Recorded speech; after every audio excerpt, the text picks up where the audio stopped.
સુરત મહાનગરપાલિકામાં સુનિલભાઈ પાટીલ અને સમ્રાટભાઈ પાટીલ દ્વારા ખરવાસા ગામ ખાતે આશરે 250 વીઘા જમીનમાં શિવ મહાપુરાણ કથાનું આયોજન તારીખ 16 જાન્યુઆરીથી 22 જાન્યુઆરી સુધી આયોજન કરવામાં આવ્યું છે।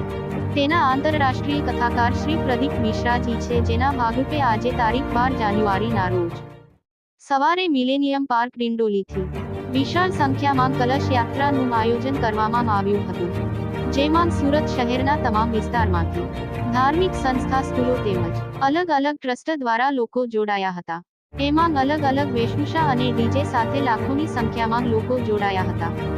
એવું લાગે છે કે કળશ યાત્રામાં આટલી મોટી જનસંખ્યા જો લોકો જોડાઈ રહ્યા તો આ કથામાં આવનાર ભાવિક ભક્તોની સંખ્યા ખૂબ વધી શકે છે અને આ શિવ કથા સુરત શહેર તેમજ આજ સુધી થયેલ શિવ કથામાં ઐતિહાસિક કથા થવા જઈ રહી છે તેવું દેખાઈ રહ્યું છે। જય હિન્દ, જય ભારત।